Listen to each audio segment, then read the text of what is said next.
Hello there, everyone.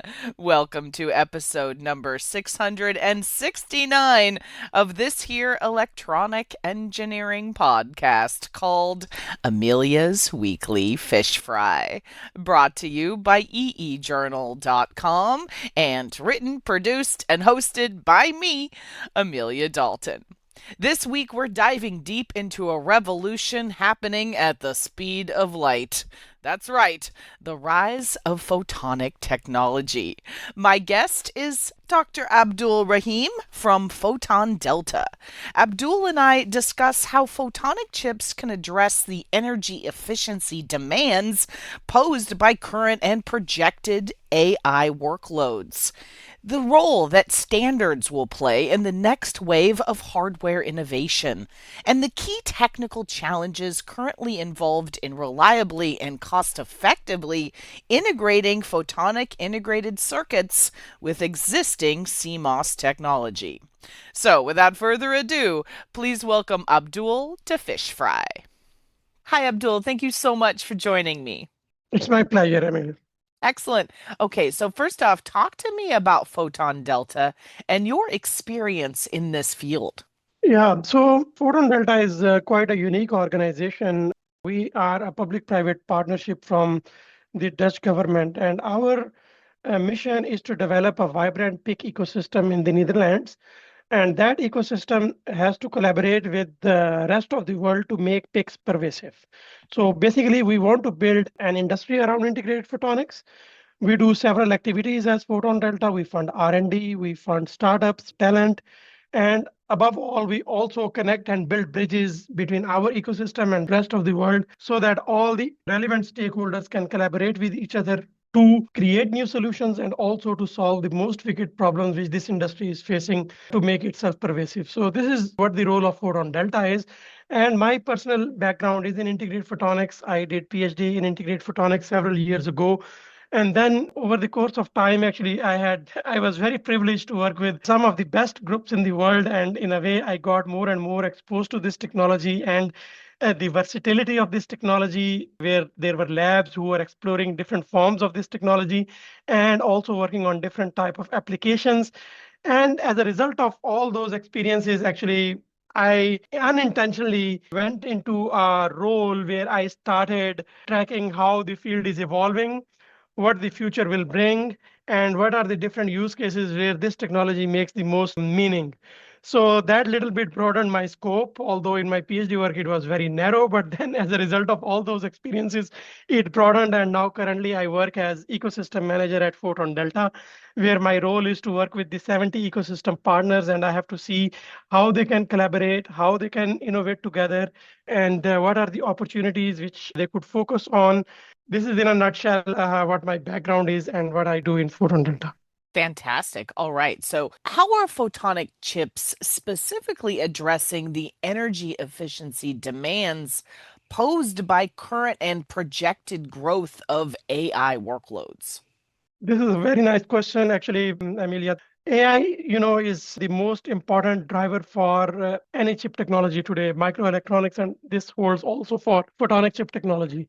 And when you talk about energy demands for AI, of course, everyone is also talking about and asking about that what will be the implications if these huge AI data centers are built. In some cases, you already see that the energy demands for these AI data centers is as big as for small countries. So this is definitely a very important topic to be addressed. And if you break down the energy demand for AI data centers, then basically there are three important elements to it. One is, of course, that in an AI data center, you have to process data, you have to compute data, and also you have to store data. So this is one of the contributors for the energy demand. And then, of course, you have the huge AI data center infrastructure, and you have to have the cooling mechanisms for those AI infrastructure so all that equipment can work in a good way. And then the third very key element where photonic chips come into play is the movement of this data at the network layer, where you have to move data either between the GPUs or between GPU and memory. And this data movement also costs energy. And photonic chips are actually very well positioned to make the movement of this data. We often talk about moving one bit from A to B in femtojoules per bit. So in grand data centers, we are talking about megawatts and kilowatts of energy power, while in the case of optical chips, because it is a huge amount of data which you have to move between chips across the data center or between the data centers, there, given the huge size of this data, we talk about femtojoules per bit. And given the huge amount of this data, you would like to use as small energy as possible for the movement of this data so that major fraction of that energy is available for actual AI workload.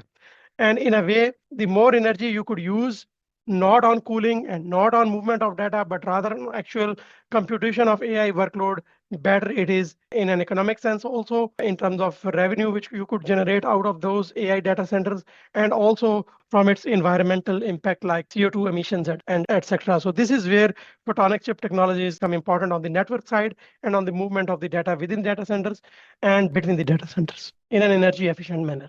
So, what are the most critical ongoing efforts for standardizing platforms in the photonic chip industry?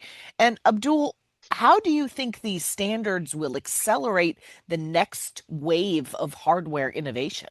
So let me go back a little bit in the history. So over a period of time, actually photonic chip technologies have mostly been developed by several pure play foundries.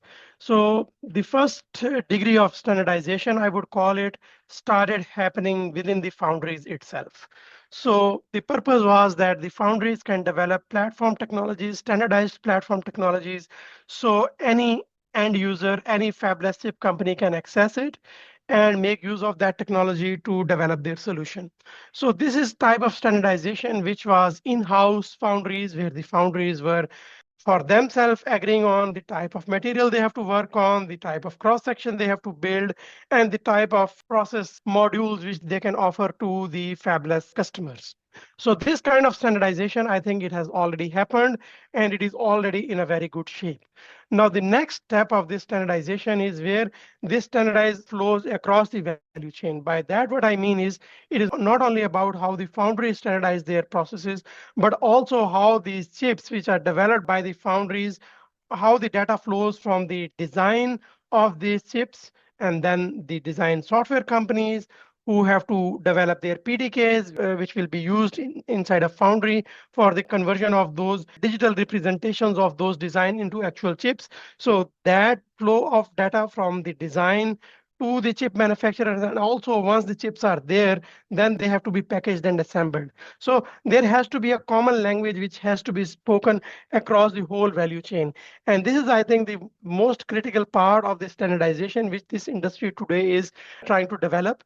And also this is one element which is across the value chain, and then also the standardization which is happening for one particular application. I don't know if the word standardization is a very good way of phrasing it, but what I mean by that standardization is where at least a set of a critical mass of companies, stakeholders agree on some common specs. The actual execution can be different how they would like to reach to those specs, but at least they agree on a common framework that these are the specs on which we have to develop certain solution, and then they figure out their own ways of developing it. And that is another way of, you can call it a standardization or some kind of agreement between the stakeholders to align their forces in solving problems together. And then you also asked about that, what is the role of this standardization in accelerating the next wave of hardware innovation? And of course, once you have standardized technology, the advantage of standardized workflows across the value chain and standardization across the specs for which you have to build your solution, all of that actually lowers the barriers for newcomers, for new companies to take this technology and work with established process flows and design flows to build their solutions in their own way. So in a way, this standardization will lower the barriers of access and also will have impact on the cost of building these solutions, because if everyone has to reinvent the same wheel, it is by far not cost competitive. But if you agree on a common framework, and then naturally it will lower the cost for everyone, barriers of access as well. And lower entry point will mean that more and more companies will pick this technology to develop their solution. So this standardization within Foundry, that was the first level, and then across the value chain, agreeing on common specs, lowering the barriers, and this all helps in reducing the costs and creation of more and more solutions using this technology. Okay, so in your view, Abdul, what types of partnerships across the supply chain or technology spectrum will be the most vital in shaping the future of the photonic chip hardware industry? Yeah, that's a wonderful question. Actually, so these partnerships, and PhotonDelta, we are an organization who are trying to develop these partnerships with our ecosystem partners and broader in the global context also. And what we have observed is that there are two different type of partnerships which are very valuable. This technology is shaping up very nicely. The maturity of technology for certain use cases and applications, like for data centers and for optical connectivity in general, for short reach and long reach, there the industry already knows the direction in which it has to go and the solutions which it has to offer. But then there are a lot of other applications, given the versatility of these photonic chip technologies, which are still to be explored and still have to be made more mature. And in doing so, there are always, when you are using an emerging chip technology, there are always several unanswered questions, or I would call them several wicked problems or challenges which you have to solve. And of course, if you have deep enough pockets, you can try to solve them by yourself. Of course, it will be capital intensive and it will take you time. Definitely a route, but I think a more efficient route is where you can work with organizations in a pre-competitive manner and solve those very complex wicked problems in a collaborative manner. So this is one type of partnerships which are, I think, very important. And then, of course, not everything could happen at pre-competitive level. And then, as I mentioned, that the technology itself is very versatile. The applications go all the way from AI data centers to do smart farming. So there is a huge spectrum of applications in between. So then when you have to build applications for such a vast variety of use cases, of course you cannot only use your own native technology to build these solutions.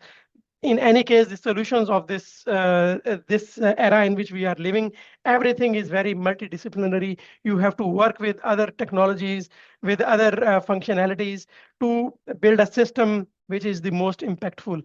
And there, of course, you need these kind of partnerships across industries where you can build these solutions in an elegant manner. So this is the second type of collaborations or partnerships which are important, which are not only across the value chain, but also across with other industries. Take the example of biological sensors. Of course, there you have the chip, but you have to work with electronic chips also, electronic readouts also. You have to see, okay, how should I bind my how should I bind